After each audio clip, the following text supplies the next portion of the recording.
Good morning everyone. Welcome to online classes. I am Tripurari. Today we are going to study a new chapter of your Hindi literature book. Chapter number 3. यह कैसी दोस्ती. पाठ 3 यह कैसी दोस्ती. उसके बाद एक्सक्लेमेशन साइन यानी विस्मय आदि बोधक चिन्ह लगा हुआ है, क्योंकि यह दोस्ती मनुष्य और पशु पक्षियों की है. इसके बारे में इस चैप्टर में बताया गया है, इस पाठ में बताया गया है. पहले पाठ परिचय देखते हैं. हमारी तरह पशु पक्षी जीव जंतु भी प्रेम और डांट में अंतर करना जानते हैं. ये भी नाराज होकर चुप बैठ जाते हैं. उनके खाने पीने का भी एक निश्चित समय होता है.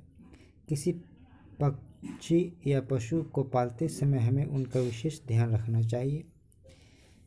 यह इन सब बातों को इस पाठ में बताया गया है.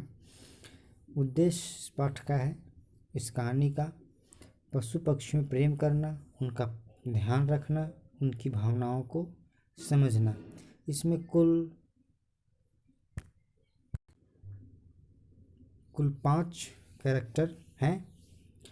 पहला राहुल, उनके दादा दादी और एक बुआ जिनका नाम सिमरन है, और 5वां पशु पक्षी. देखते हैं कहानी में क्या है. राहुल के दादा दादी गांव में रहते हैं. इस बार गर्मी की छुट्टियों में राहुल अपने दादा दादी के पास गया था. सुबह पक्षियों के चहचहाने से राहुल की आंख खुली, मीन्स वह जग गया. घर में सब लोग उठ चुके थे. मौसम बहुत ही सुहावना था. ठंडी ठंडी हवा चल रही थी. दादी और सिमरन बुआ चाय पी रही थी. दादाजी पौधों को पानी दे रहे थे. राहुल को देखते ही सिमरन बुआ मुस्कुराते हुए बोली, अरे तुम उठ गए, जल्दी से हाथ मुंह धो लो, तब तक मैं तुम्हारे लिए दूध गर्म करके लाती हूँ. राहुल के आने पर बुआ सिमरन ने उसे दूध का गिलास पकड़ाते हुए कहा, दूध पीकर मेरे साथ चलना. मुझे तुम्हें अपने मित्रों से मिलवाना है. राहुल ने आश्चर्य से पूछा, कौन मित्र? चलकर देख लेना. सिमरन बुआ ने एक टोकरी में जब तक बाजरा और गेहूं के दाने रखे तब तक राहुल भी दूध पी चुका था. वह बुआ के साथ बाहर आ गया. बुआ राहुल को घर से कुछ दूर नदी किनारे पर ले आई. राहुल ने वहां कुछ कबूतरों को घूमते हुए देखा. सिमरन बुआ हंसते हुए बोली, यही हैं मेरे प्यारे मित्र. इनसे मिलाने ही मैं तुम्हें यहाँ लाई हूँ. मैं रोज़ सुबह यहाँ आती हूँ, इनसे बातें करती हूँ. इनके बीच समय बिताना मुझे अच्छा लगता है.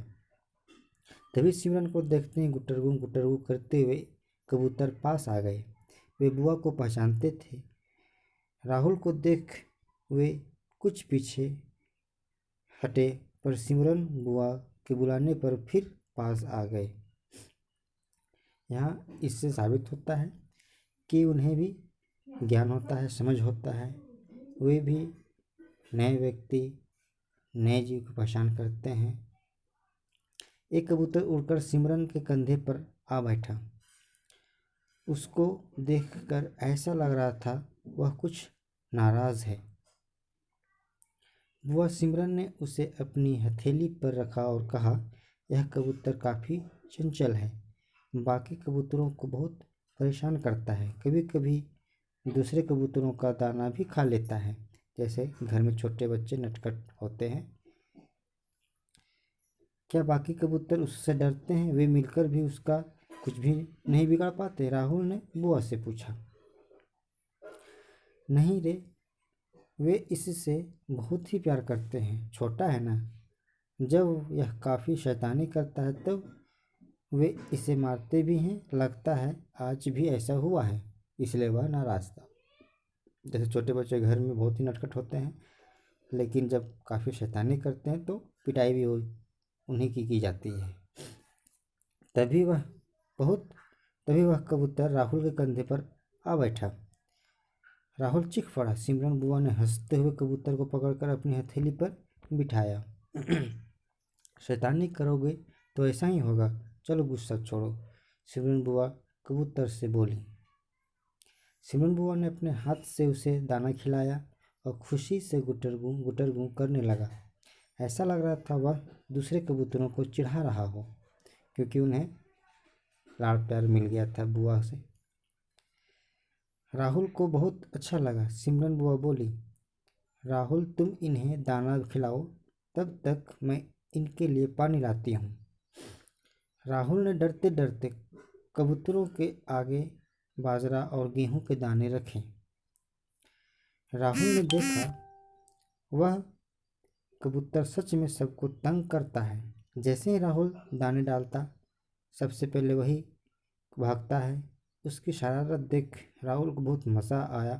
धीरे धीरे राहुल की कबूतरों से मित्रता हो गई। जिस प्रकार मनुष्य जब एक मनुष्य दूसरे के संपर्क में आता है, कुछ समय या दिन बिताते हैं साथ, तो वे दूसरे एक दोनों सब दोस्त हो जाते हैं।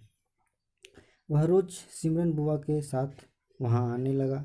वह चंचल कबूतर भी राहुल से हिल मिल गया, मीन्स जान पहचान हो गई। बाद में राहुल उनसे मिलने अकेले भी आने लगा। छुट्टियाँ कब खत्म हो गई राहुल को पता ही नहीं चला। उनकी स्मृति यानी याद, उनकी स्मृति मन में बसाए वह घर लौट गया। इस कहानी से हमने क्या सीखा? हमने सीखा पशु पक्षी भी प्रेम की भाषा समझते हैं। अगर हम कोई पशु पक्षी पालते हैं तो उनका पूरा ध्यान रखना चाहिए, समय पर उनके भोजन पानी का प्रबंध करना चाहिए, उनके साथ कुछ समय बिताना चाहिए। Thank you.